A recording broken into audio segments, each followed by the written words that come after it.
सचिन सचिन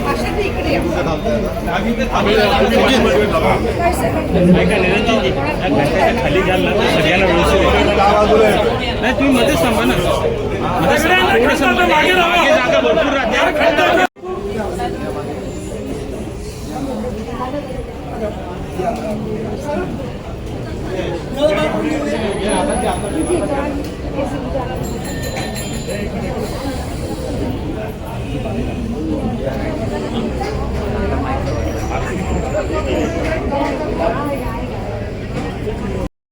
महाआरतीचं आयोजन करण्यात आलेलं आहे. त्यामुळे इथेच नाही तर सगळ्याच ठिकाणी महाआरती होते आहे आणि नरेंद्र मोदींच्या दीर्घायुष्यासाठी केले जाते.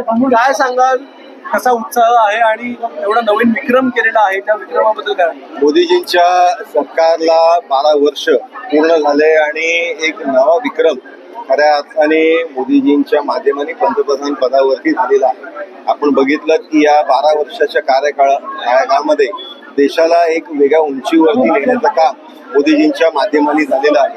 कोविडच्या काळामध्येही आर्थिक परिस्थिती जगाच्या पाठीवरती सगळ्या देशांची ढासळत जात असताना भारत हा सक्षमपणे उभा राहिला. त्याचबरोबर आज युद्धजन्य परिस्थिती जगावरती असतानाही आज भारताची इकॉनॉमी ही स्टेबल आहे आणि अनेक क्षेत्रांमध्ये मग ते AI असेल, डेव्हलपमेंट असेल, या सगळ्या इन्फ्रास्ट्रक्चर असेल, या सगळ्या कामांमध्ये भारत या देशाने आपल्या हिंदुस्थानाने फार चांगली उपलब्धी ही केलेली आहे आणि मोदीजींच्या माध्यमाने एक ओळख ही भारताची पूर्ण देशामध्ये झालेली आहे. आम्ही सगळेच भारतीय जनता पार्टीचे कार्यकर्ते आज देशभर ठिकठिकाणी वेगवेगळ्या मंदिरामध्ये, कोण गुरुद्वारामध्ये असेल, कोण जैन मंदिरामध्ये असेल, आज हनुमान मंदिरामध्ये आम्ही या इकडे आरती घेऊन या सरकारची आणि त्याचबरोबर मोदीजींच्या दीर्घायुष्यासाठी आम्ही निश्चितपणे देवाकडे प्रार्थना करतोय आणि हा देशाचा आपला विकास हा असाच उंचावत राहून दे अशी देवाचरणी आमची प्रार्थना आहे.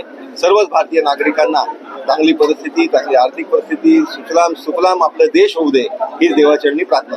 आतापर्यंत जवाहरलाल नेहरूचा रेकॉर्ड होता. जवाहरलाल नेहरू 3799 होता. आता त्यांचं पुढे गेलेलं ना. माननीय मोदीजींच्या माध्यमाने सर्वच रेकॉर्ड पंतप्रधान पदाच्या याच्यावरती रेकॉर्ड ब्रेक झालेले आहेत. थोडे दिवस पंतप्रधान पद म्हणून हे मोदीजींच्या माध्यमाने फक्त दिवसच नाही तर याच्यामध्ये जे कार्य आहे ते कार्यामध्येही त्यांनी अतिशय मोठी उंची हे प्राप्त केलेली आहे. सर, अनेक ठिकाणी अनेक जे विरोधक आहेत ते टीका करतात. अंबादास दानवे असतील किंवा पृथ्वीराज चव्हाण असतील, त्याच्यावरून सांगितलं जातं की त्यांनी रांगेत उभं राहायचा विक्रम केलेला आहे. कोण म्हणते की महागाईचा विक्रम केलेला आहे. तर या टीकाकारांना कसं होतं? जे टीकाकार आहेत त्यांच्या पोटसोळाचं खरं तर त्याच्यामधनं ते टीका करतायत. आज प्रत्येक नागरिकाला माहिती आहे की देशाचा विकास होत असताना इन्फ्रास्ट्रक्चरली जो विकास झालेला आहे, कृषी क्षेत्रामध्ये विकास झालेला आहे, AIच्या बाबतीत विकास झालेला आहे, सर्व क्षेत्रांच्या बाबतीत आपल्या देशाचा विकास झालेला आहे. आणि त्याहून जास्त ज्या वेळेस आर्थिक संकट जगावरती आलेलं आहे त्या वेळेस भारत त्या संकटामधनं तारून निघाला आहे. आपण सक्षमपणे आज मोठ्या प्रमाणात इकॉनॉमी म्हणून उभे राहिलोय.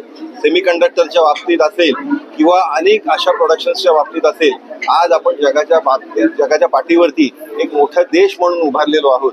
आणि त्याच्यामुळे निश्चितच मोदीजींच्या आणि मोदीजींच्या सरकारच्या माध्यमाने जी उपलब्धी निर्माण झालेली आहे त्याच्यामुळेच एक भारतीयांच्या प्रत्येकाच्या मनात एक विश्वास, हा मोदी सरकारबद्दलची एक आस्था ही निर्माण झालेली आहे. आपण पदवीधर मतदारसंघातून आमदार म्हणून निवडून आलेले आहात. एक जाहिरात जी आहे ती लिंक्डइनवर आणि OT.com प्रसिद्ध झालेली आहे. अहमदाबाद स्थित कंपनी आहे. त्यांनी असं सांगितलं की फक्त गुजराती आणि हिंदी असेल तरच आम्ही नोकरी देणार. काय वाटतं, मुंबईमध्ये ही जाहिरात होती? अशा पद्धतीचं जातीभेद ठेवणारी कुठलीही जाहिरात ही निश्चितपणे सहन केली जाणार नाही. कारण याच्यामध्ये भारत हा देश आपला डायव्हर्सिटीचा देश आहे. सर्व जातीय, सर्व धर्मीय, सर्व पंथीय या इकडे गुणागोविंदाने नांदतात आणि त्याच्यामुळे निश्चितपणे मी याच्यामध्ये सरकारने कारवाई करावी याची मागणीही करतो. भारत माता की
काका